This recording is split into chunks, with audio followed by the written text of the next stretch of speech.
पहले नसरल्लाह और हिजबुल्लाह का नया चीफ, यानी साफ है कि इजराइल की सेना पूरी प्लानिंग के साथ हिजबुल्लाह को खत्म करने के एजेंडे पर काम कर रही है। इजराइल की इस बारूदी कार्रवाई से हिजबुल्लाह सदमे में है, क्योंकि एक के बाद एक उसकी टॉप लीडरशिप को इजराइल की सेना मौत के घाट उतार रही है।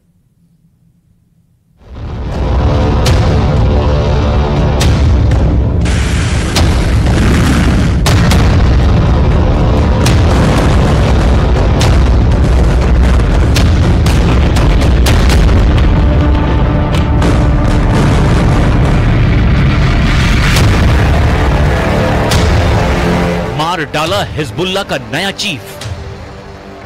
महज 6 दिन के अंदर हिजबुल्लाह के 2 चीफ मारे जा चुके हैं। आप इन 2 तस्वीरों से समझ सकते हैं कि लेबनान की राजधानी बेरूत कैसे हिजबुल्लाह के लिए कब्रिस्तान बन चुका है। 32 साल तक हिजबुल्लाह का चीफ रहा 64 साल का हसन नसरल्लाह 27 सितंबर को उस वक्त मारा गया जब वो एक इमारत के नीचे बने बंकर में ईरान और हिजबुल्लाह के टॉप कमांडरों के साथ मीटिंग कर रहा था।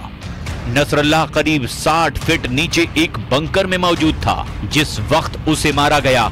नसरल्लाह के मारे जाने के 2 दिन बाद उसके ममेरे भाई हाशिम सैफुद्दीन को हिजबुल्लाह का चीफ बनाया गया, लेकिन चीफ बनने के महज 4 दिन के बाद इजरायली सेना ने उसे भी मार डाला।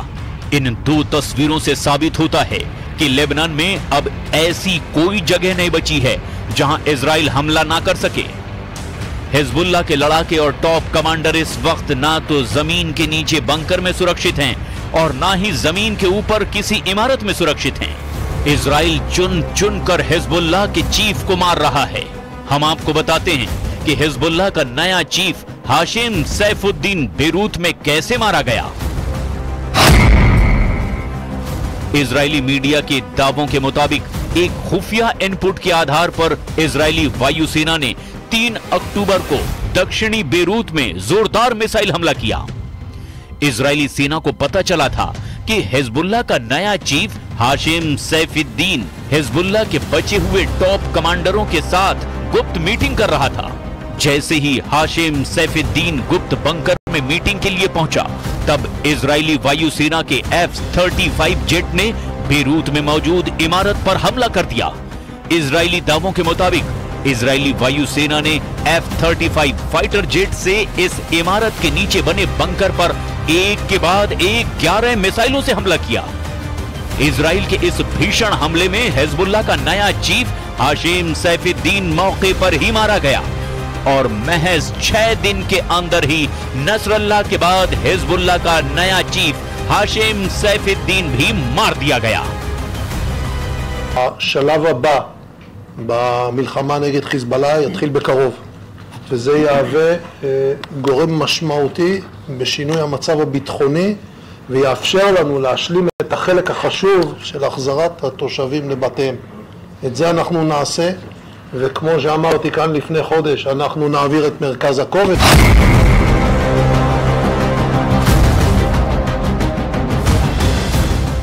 इजराइल के प्रधानमंत्री नेतन्याहू और इजरायली सेना के टॉप कमांडर्स ने खौफनाक प्लान के तहत हिजबुल्लाह का सफाया पूरी तरह से करना शुरू कर दिया है और महज 2 हफ्ते में ही इजराइल के भीषण हवाई हमलों ने हिजबुल्लाह की रीढ़ तोड़कर रख दी है।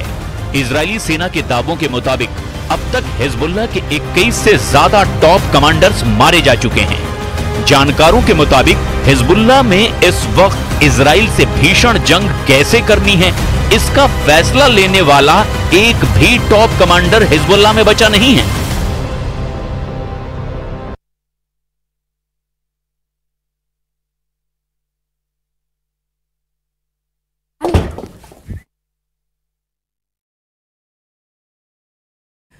नसरल्लाह और साथी सैफुद्दीन के मारे जाने के बाद हिजबुल्लाह की हालत एक अनाथ बच्ची जैसी हो गई है, क्योंकि हिजबुल्लाह के इस वक्त ऐसा कोई नेता और कमांडर नहीं है जो बचना चाहे, यानी आगे की प्लानिंग कर सके, इजराइल से टक्कर लेने में सक्षम हो सके और सोच सके।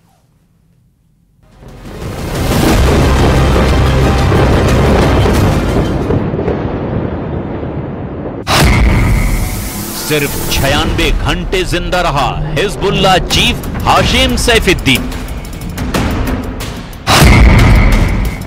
27 सितंबर को हिजबुल्लाह का चीफ हसन नसरल्लाह मारा गया। नसरल्लाह के मारे जाने के बाद 29 सितंबर को हाशिम सैफुद्दीन को हिजबुल्लाह का नया चीफ बनाया गया था, लेकिन 3 अक्टूबर को इजरायली वायुसेना ने हिजबुल्लाह चीफ हाशिम सैफुद्दीन और उसके साथ मौजूद हिजबुल्लाह के कई कमांडर्स को मार डाला। सिर्फ 4 दिन या कहें कि सिर्फ 96 घंटे में ही हिजबुल्लाह का नया चीफ हाशिम सैफुद्दीन भी मारा गया। इजरायली सेना के दावों के मुताबिक हाशिम सैफुद्दीन को मारने के लिए इजरायली वायुसेना ने 73 टन बम और मिसाइलों का इस्तेमाल किया। दक्षिणी बेरूत में हाशिम सैफुद्दीन को बंकर के अंदर गुप्त मीटिंग करना बहुत भारी पड़ गया।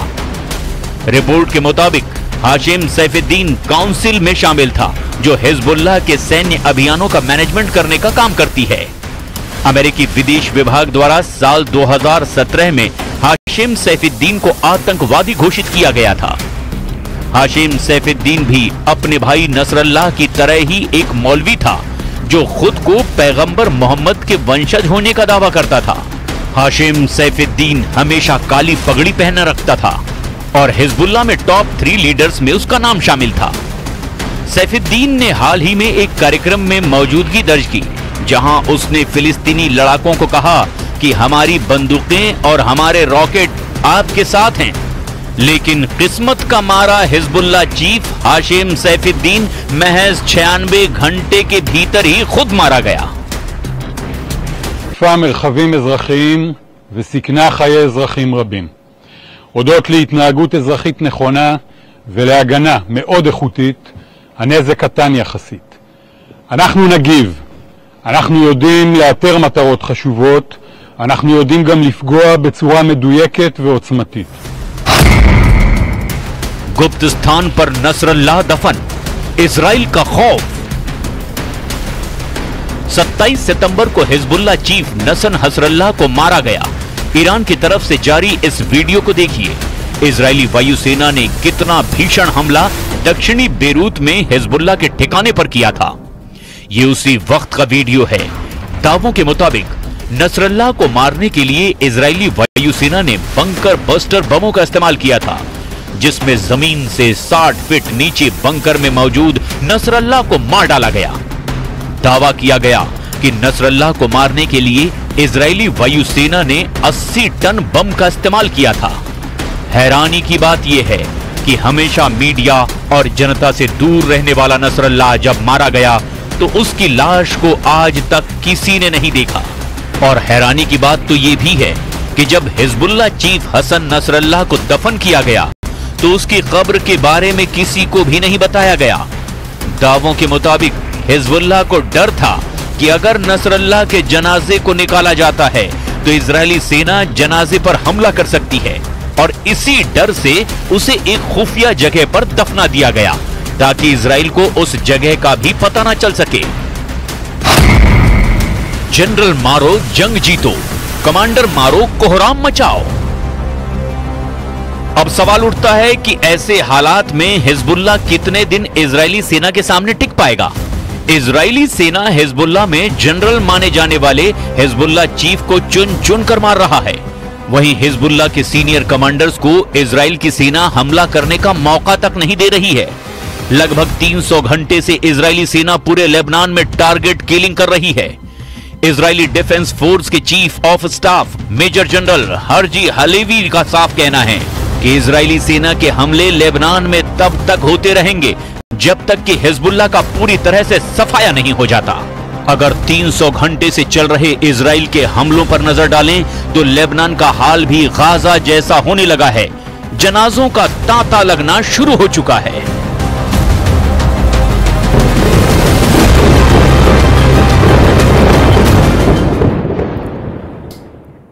ईरान के सुप्रीम लीडर ने तेहरान की ग्रैंड मस्जिद से इजराइल के खिलाफ ऐसे युद्ध का ऐलान किया है जिससे पूरी दुनिया में खलबली मच गई है।